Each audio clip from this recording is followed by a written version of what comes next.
I still love how this game looks. Hey everyone, welcome back to more Xenoblade Chronicles 2. I'm SlayerMathis, and last time we got to Letheria, and this time we're gonna start our side questing. But first, we actually have things to go over. Yeah. Mainly, I opened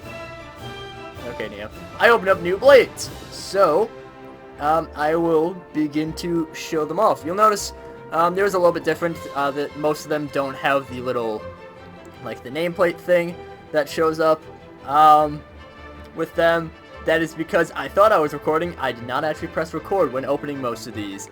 And the only one that we do have one for, that was in a session that I actually did earlier, where I did a bunch of salvaging, which I should show the results of the A rank there. We have finally reached A rank salvager.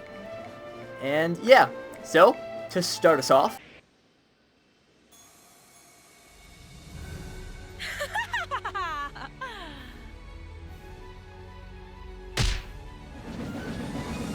I am Zenobia.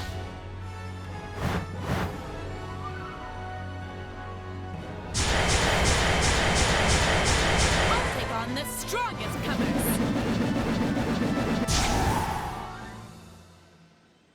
I'm not gonna lie, Zenobia is probably my favorite rare blade. Just her design is super cool and unique. She's really good too. I'll show it off later. But with Morag, we also got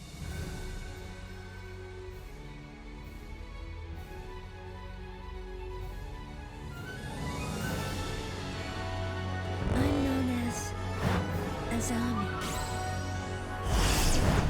I am your captain. Keep me by your side. not quite as good as Zenobia, not gonna lie. But don't worry, Morag didn't just get these two, we also got a few more.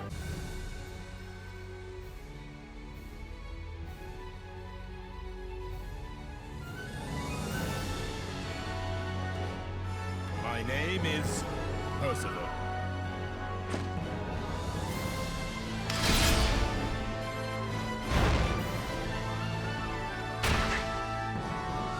None can stand against me. Honestly, just getting back into, you know, my opinions on them, I don't know how I feel about Percival, but, I mean, he's okay, I guess. And finally, I am Dagus. Lower your gaze, underling.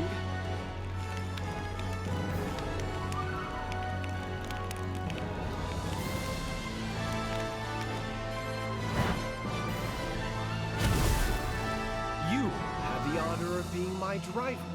This is a very big moment for you. Don't blow it. just saying this now, Dagus we're not really going to be using that much. That'll make sense in a little bit, but yeah. He is one of the more powerful blades, but there's a little bit of a caveat to it. But, yeah, Morag's not the only person who we got new blades on. We also got some new ones for Nia, so let's show those off.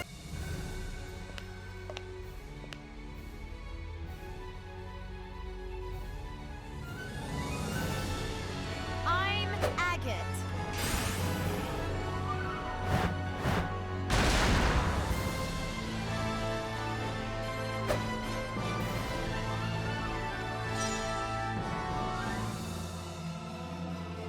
My heart is pure, and my will unbreakable. First up for the blades that we got on Nia, we have Agate. Nice little flare there. And nice little sunset there. And our final one that we've gotten on Nia.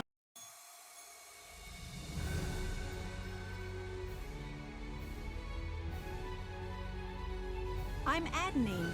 I aim to fulfill my intellectual needs through mediums other than books.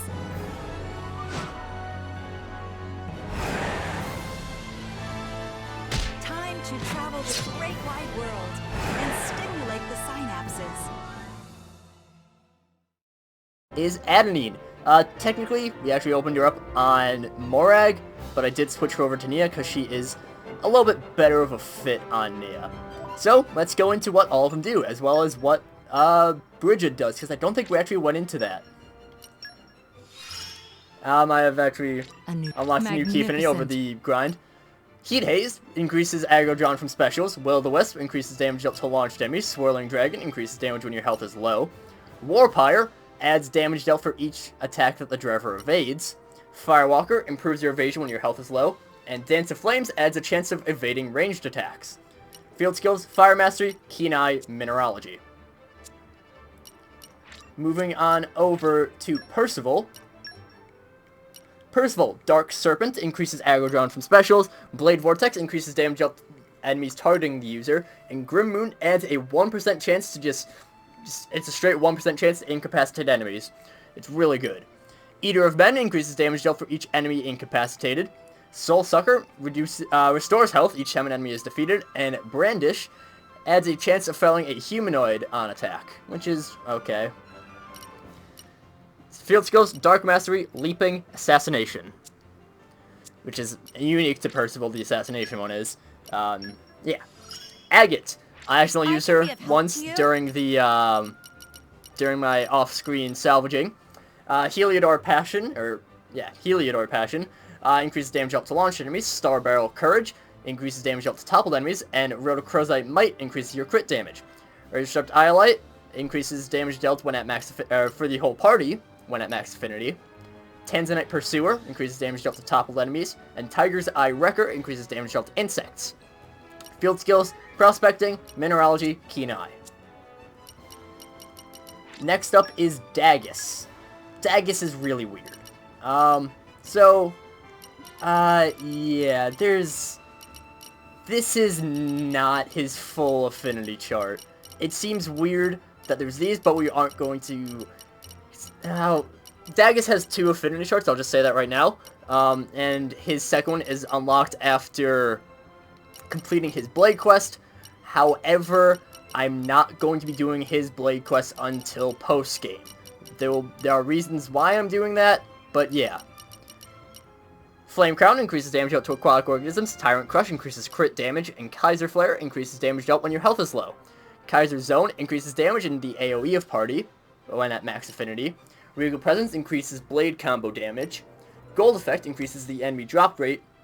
And Cavalier Attitude is his only field skill. And it certainly exists. Next up is Azami. Nightmare Rondo increases damage dealt when health is low. Shadow Rhapsody also does the same. And Decadent Finale also does the same. All for Love, the lower the HP of the driver, the more powerful the special. I don't know off the top of my head what the actual, numerical values for these are, but yeah. Pain of Longing increases affinity when your fellow driver takes damage, so it's easier to get her to max affinity. Vendetta counters attacks. Field skills, Dark Mastery, Botany, Clairvoyant Eye, which is exclusive to Azami. Moving over to Adenine. Harness to the Wind reduces aggro upon landing a hit. Slipstream has a chance of annulling guard. Mortal Storm does the same. Element Wisdom increases blade combo damage. Battle Wisdom increases damage dealt when elemental weaknesses exploited, which I believe that is, oh, right, so Adenine is a wind blade, so if you are attacking a blade that is ice element, she will do more damage there. Treasure, actually, oh no, this is, and it affects the entire party, so say if we were fighting a water one, Pyro would do more damage. Treasure Wisdom increases the enemy drop rate. This is actually the main use for Adenine, as weird as it sounds. We won't be able to get to the full one, because I believe that requires her Blade Quest, but it is actually really nice. Wind Mastery, Keen Eye, Extra Ancient Wisdom, exclusive to Adenine. And finally, Zenobia. Zenobia is an interesting case. Diabolic Zephyr increases damage dealt when your HP is low. Adamantine Axe increases damage dealt to toppled enemies. And Ascension Blade increases damage dealt to higher level enemies. Zenobia is a boss killer, with Carnage increasing damage dealt when battling a boss or unique enemy. The Indomitable increases damage dealt to higher level enemies. And Greatest Warrior increases damage for each enemy in the battle. Field skills, Wind Mastery, Super Strength, Leaping. Even if nothing else, Zenobia is very good for her field skills. So that is something to keep in mind.